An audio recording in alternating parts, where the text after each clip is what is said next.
Días antes de terminar las clases, alumnas de cuarto año de la escuela media, luego de terminar su primer año de filosofía, se dirigieron a una conocida librería de Buenos Aires y al sector de los ensayos filosóficos.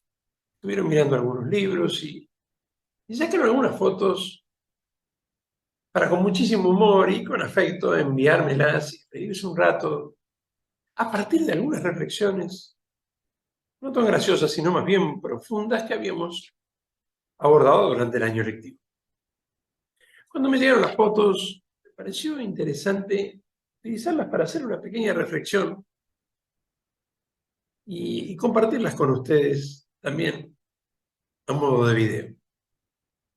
Es cierto que los rostros de mis alumnas parecen mucho más propios de la comedia que de la formalidad del lenguaje filosófico o de los ensayos, formalidad de la cual muchas veces también carecen mis clases, ¿no?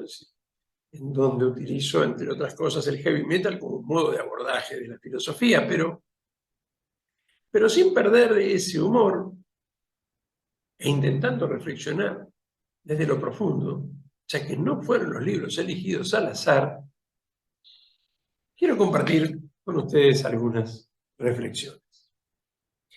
La primera imagen nos muestra la perplejidad ante una ontología nihilista que no logra liberarse del absurdo de una existencia sin sentido en Jean-Paul Sartre. Existencia en la cual la libertad se convierte en una condena y el hombre, al decir de Martin Heidegger, un ser para la muerte. Frente a la citada metafísica existencialista, quizás sea ahora, si queremos salir del vacío existencial que nos acompañó en la segunda parte del siglo XX y que sigue acompañándonos en el siglo XXI, si queremos salir antes de que sea demasiado tarde, sea hora de volver a la filosofía del ser, que en Santo Tomás de Aquino fundamenta una antropología llena de sentido y una existencia que es desarrollo, libre de la propia esencia. Génesis e idopoios, lejos de una metafísica esencialista donde todo pareciera que ya está determinado, y del extremo de una antimetafísica existencialista donde pareciera que escribimos en el aire, con una libertad absoluta que nos conduce hacia la nada. Pero pasemos a la segunda imagen, ¿no? Y aquí se nos muestra la paradójica unidad entre el filósofo de lo dionisíaco y las pasiones, Heráclito de Éfeso, con el filósofo del deber, Immanuel Kant, que envía la metafísica como el teatro de las disputas, ya que afirma que los objetos metafísicos, realidades nouménicas, Dios, alma y mundo, son inaccesibles a la razón, lo cual pareciera concordar con la filosofía del puro devenir, según nos presenta Aristóteles a Heráclito, para el cual panta rey, todo fluye y nada permanece. Salvo que yendo incluso más allá del análisis aristotélico, recordemos aquellos fragmentos donde el mismo Heráclito nos dice que el hombre despierto es el que percibe el logos divino. ¿Lo habrá recordado Kant al construir su crítica?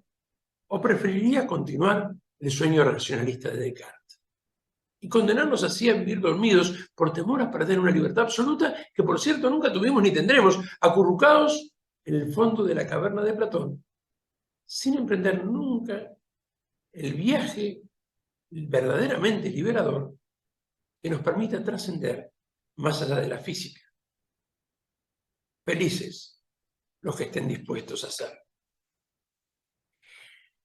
La tercera imagen nos muestra una nueva paradoja. En una época en donde muchos intentan rehabilitar el estoicismo, que más allá de sus múltiples aportes positivos, que sin duda los tuvo, en hombres como Séneca, por ejemplo, apunta a la imperturbabilidad del sabio, imperturbabilidad que encuentra en la apatía, la supresión de las pasiones y la autarquía, bastarse a uno mismo. Medios para enfrentar un mundo que se empecina en negar la trascendencia y la dimensión religiosa del hombre. Medios que nos encierran más aún en la inmanencia y en el pensar solo en nosotros mismos, sin darnos cuenta. En la apertura y en la felicidad del otro encontramos el camino hacia nuestra propia felicidad. No basta la compasión estoica, no basta una cierta fraternidad, es algo más lo que tenemos que encontrar. Un estoicismo que terminaba viendo el suicidio como una opción válida frente a un mundo gobernado por un destino ciego y también imperturbable. Si el hombre en el fondo carece de libertad y nada puede cambiar. Total es mi oposición al respecto de este punto en particular, ¿no? Pero lo reconozco como un diagnóstico oscuro, desgraciadamente, en los tiempos odiernos. En esta imagen nuevamente vuelve a aparecer Kant, ¿no? Y la ironía del beso al libro de aquel que veía el placer como una objeción y que toda búsqueda de felicidad debía ser reprimida por un imperativo categórico que en defensa de una supuesta libertad, sinónimo de autonomía, nos termina esclavizando al deber mientras se profundiza el dualismo entre una moral racionalista y nuestras pasiones. Dualismo que nos conduce ya sea a una moral de formas totalmente represiva o a su extremo opuesto, que surge como reacción. Una moral de liberación de las pasiones donde todo vale y se confunde libertad con libertinaje. Por último, la referencia a una de las obras más profundas de nuestra cultura occidental, Confesiones. El pensamiento de San Agustín de Hipona que nos ayuda a vencer las anteriores problemáticas. Una filosofía del corazón que nos lleva de lo exterior, no vayas afuera, en el interior habita la verdad, a lo interior, y del interior al reencuentro con nuestro Creador. Un camino filosófico vivenciado por él mismo, de eso se trata en el fondo sus confesiones, se convierte en luz que nos permite vencer el temor a la oscuridad.